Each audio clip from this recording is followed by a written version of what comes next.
Hello friends, welcome to guidance গুরু চ্যানেলে তোমাদের সকলকে স্বাগত জানাচ্ছি। রেলওয়ে গ্রুপ ডি পরীক্ষার আমরা 26 আগস্টের অল শিফটের আমরা 30টি প্রশ্ন কালেকশন করতে পেরেছি। সেই 30টি প্রশ্ন তোমাদের সঙ্গে আলোচনা করব, তো অবশ্যই লাস্ট পর্যন্ত দেখবে।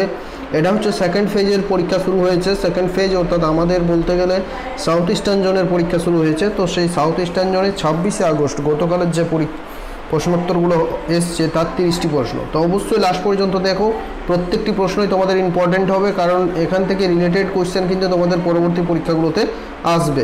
চলো তাহলে শুরু করা যাক। এবং তোমাদের ইস্টার্ন জোনের যারা পরীক্ষা দেবে, ইস্টার্ন জোনের পরীক্ষার ডেট কিন্তু এখনও আসেনি। অনেকেই তোমরা কমেন্টে বলছিলে ইস্টার্ন জোনের ডেট এখনও আসেনি। 8 সেপ্টেম্বর থেকে শুরু হচ্ছে থার্ড ফেজ, সেখানেও কিন্তু ইস্টার্ন জোন নেই। তো দেখো, প্রথম কোশ্চেন আমরা যেটা পেয়েছি সেটা হচ্ছে 70টি সংখ্যার গড় দেওয়া রয়েছে 40, প্রত্যেকটি সংখ্যাকে 20 দ্বারা গুণ করলে গড় কত হবে। এই ধরনের একটা অঙ্কের কোশ্চেন আমরা প্রথমে পেয়েছি।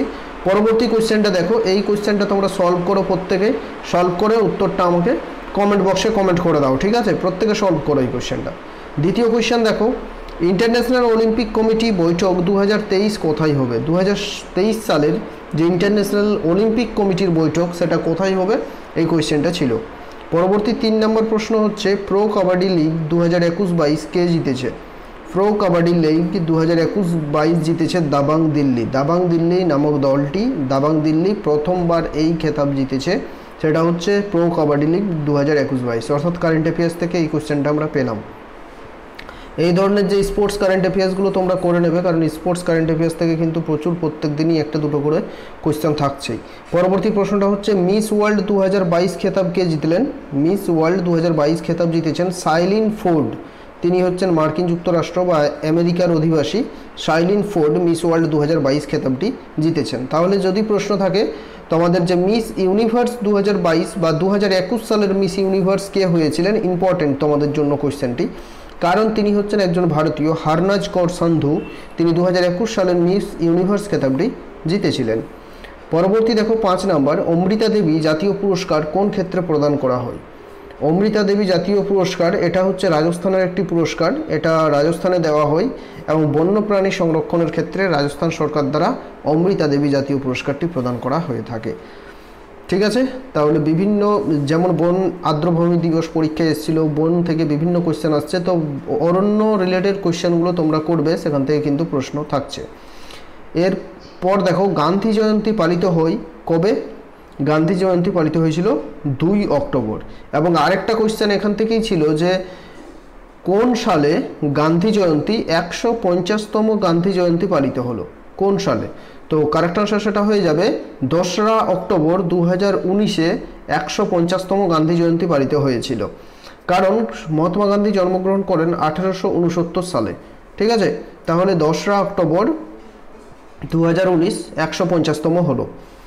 নেক্সট দেখো, 7 নম্বর কোয়েশ্চেন কি ছিল? বিশ্বের বৃহত্তম নদীদ্বীপ কোন নদীতে গঠিত হয়েছে বা গড়ে উঠেছে? বিশ্বের বৃহত্তম নদীদ্বীপ, যার নাম হচ্ছে মাজুলি দ্বীপ। প্রশ্ন থাকতেই পারে যে বিশ্বের বৃহত্তম নদীদ্বীপটির নাম কি, তখন হবে মাজুলি দ্বীপ। এবং সেটা কোন নদীতে গড়ে উঠেছে? না ব্রহ্মপুত্র নদীতে। এবং এটা কোথায় অবস্থিত? না আসামে অবস্থিত, ঠিক আছে? এই রিলেটেড কোয়েশ্চেনগুলো তোমাদের করে যেতে হবে, কারণ রিলেটেড কোয়েশ্চেন থেকে প্রত্যেক দিনই প্রশ্ন থাকছে, এবং যে রিলেটেড কোয়েশ্চেন থেকে থাকছে প্রশ্ন এবং কোয়েশ্চেনগুলো কিন্তু রিপিটও হচ্ছে বারবার। 8 নম্বর দেখো, আর্টিকেল 21 অনুসারে শিক্ষার অধিকার কত থেকে কত বছরের শিশুদের দেওয়া হয়েছে? আর্টিকেল 21-এ আমরা আর্টিকেল 21 পড়েছি। আর্টিকেল 21 থেকে কয়েকটি প্রশ্ন দেখা গেল কয়েকটি শিফটে। তো আমরা আর্টিকেল 21 থেকে দেখো, 6 থেকে 14 বছরের শিশুকে শিক্ষার অধিকার, সবাইকে সমান শিক্ষার অধিকার, একেবারে বিনামূল্যে শিক্ষার অধিকার প্রদান করা হয়েছে আর্টিকেল 21 অনুসারে। পরবর্তী দেখো 9 নম্বর, বিশ্ব জল দিবস কবে পালিত হয়?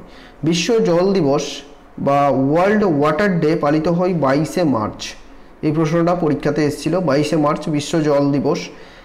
একই সঙ্গে তোমরা মনে রাখবে 22শে এপ্রিল কি দিবস? 22শে এপ্রিল হচ্ছে পৃথিবী দিবস। 22শে মে হচ্ছে বায়োডাইভার্সিটি ডে। এগুলো তিনটেই কিন্তু তোমাদের জন্য ইম্পর্টেন্ট। তাই পরবর্তী শিফটে তোমাদের পরীক্ষাতে হয়তো 22শে এপ্রিল কি দিবস থাকতেই পারে পরীক্ষাতে, 22শে মে কি দিবস এটাও থাকতে পারে। তো বায়োডাইভার্সিটি ডে। পরবর্তী দেখো, ভারতের প্রথম পেপারলেস বিধানসভা কোনটি? প্রশ্ন ছিল ভারতের প্রথম পেপারলেস বিধানসভা বা লেজিসলেটিভ অ্যাসেম্বলি হচ্ছে নাগাল্যান্ড। ভারতের প্রথম পেপারলেস বিধানসভা হচ্ছে নাগাল্যান্ড। এখন যে পেপারলেস বিষয়টি রয়েছে সেই পেপারলেস বিষয় থেকে কিন্তু পরবর্তী পরীক্ষাগুলোতে তোমাদের প্রশ্ন থাকতে পারে, তাই রিলেটেড কিছু ফ্যাক্ট তোমাদের বলে দিই, এগুলো থেকে কিন্তু কোয়েশ্চেন থাকবে, মন দিয়ে শুনে নাও, খাতাতে লিখে রাখো প্রত্যেকেই। এবং আমাদের ক্লাস ভালো লাগলে, নতুন হয়ে থাকলে চ্যানেল সাবস্ক্রাইব করবে, লাইক করবে, তোমার বন্ধুদের সাথে শেয়ার করবে।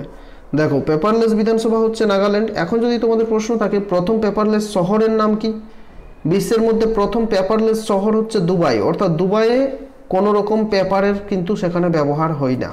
প্রথম পেপারলেস দেশ যদি বলা হয় তখন হবে ইউএই, অর্থাৎ ইউনাইটেড আরব এমিরেটস। ইউনাইটেড আরব এমিরেটসের মধ্যেই দুবাই একটি শহর।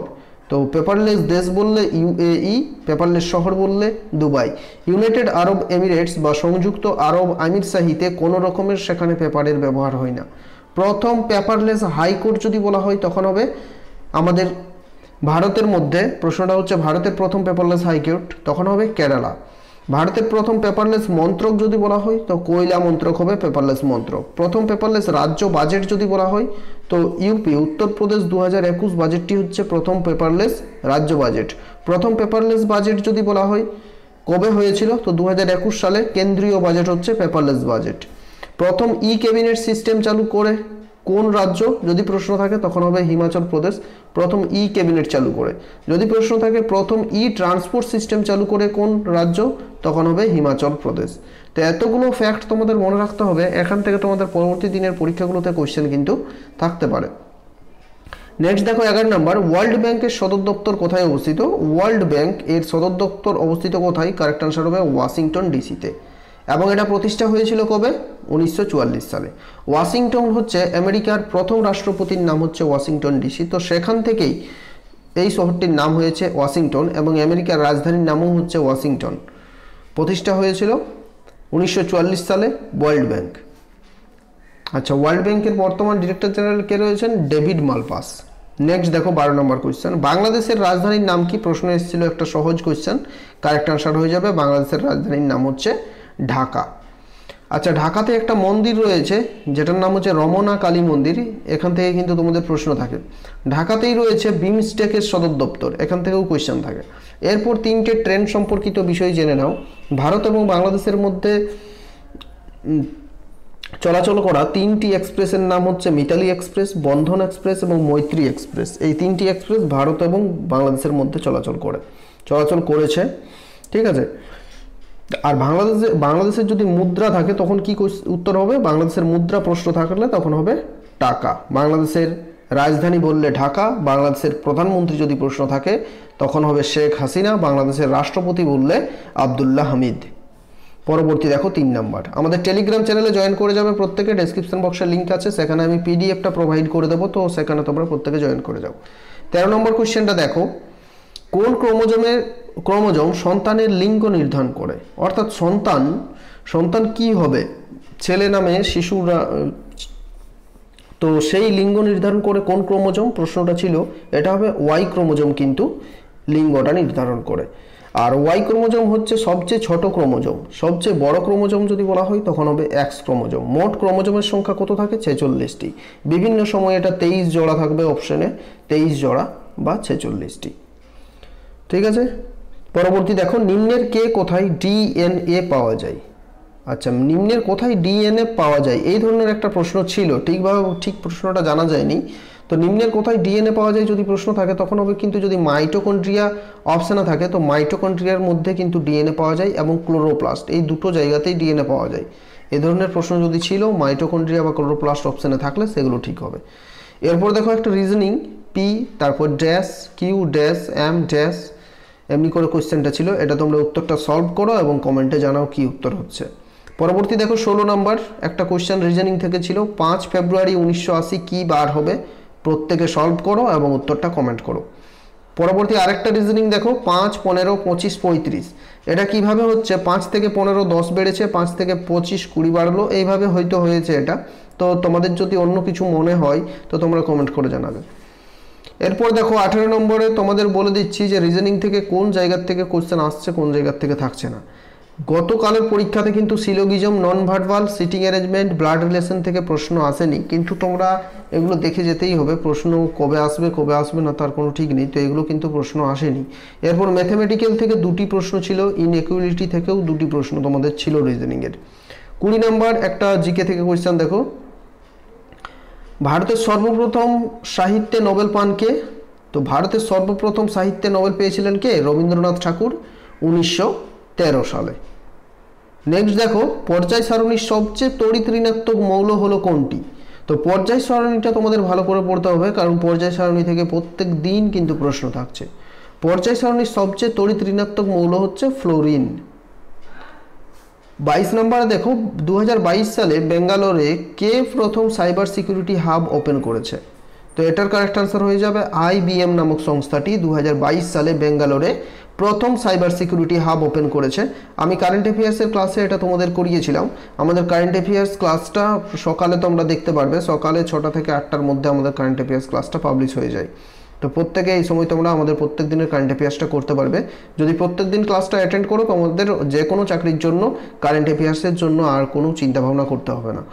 পরবর্তী প্রশ্ন দেখো, রাজ্য ও কেন্দ্রশাসিত অঞ্চল অনুসারে রাজ্যসভার আসন সংখ্যা কোন তপশিলে বর্ণিত হয়েছে? সংবিধানের কত নম্বর তপশিলে রাজ্য ও কেন্দ্রশাসিত অঞ্চল অনুসারে রাজ্যসভার যে আসন সংখ্যা, সেই আসন সংখ্যা বর্ণিত হয়েছে? এটা 4র্থ তপশিলে রয়েছে, 4th শিডিউলে।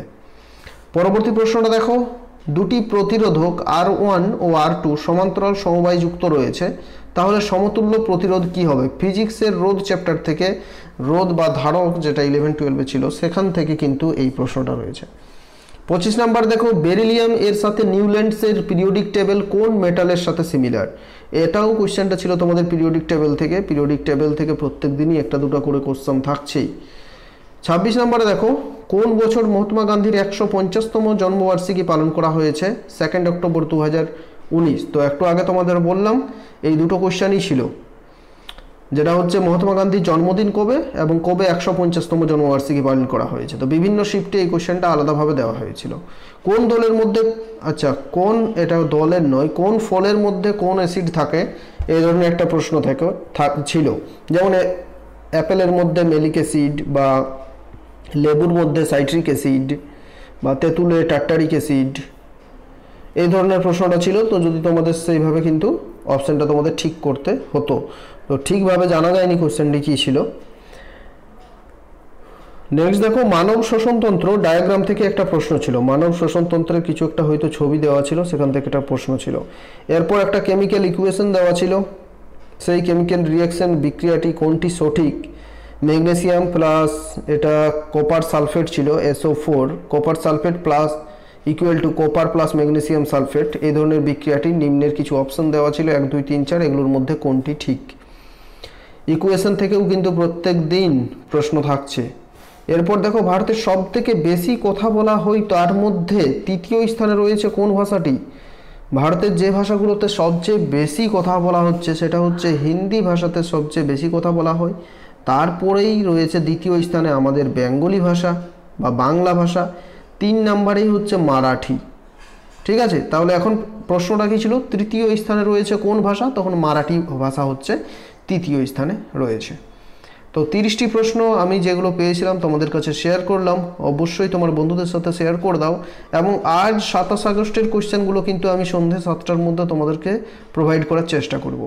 তো অবশ্যই শেয়ার করো, নতুন হয়ে থাকলে চ্যানেলটা সাবস্ক্রাইব করে নাও, বেল আইকন অন করো, আমাদের টেলিগ্রাম চ্যানেলে জয়েন করো, ডেসক্রিপশানে লিঙ্ক আছে, এবং আমাদের অফিসিয়াল অ্যাপটা ইনস্টল করো। গুগল প্লে স্টোরে গিয়ে গাইডেন্স গুরু লিখে সার্চ করো, তাহলে আমাদের অফিসিয়াল অ্যাপটা ইনস্টল করতে পারবে। এই অ্যাপটা ইনস্টল করলে আমাদের পেড ব্যাচের মাধ্যমে তোমরা যে কোনো পরীক্ষার জন্য প্রিপারেশন নিতে পারবে।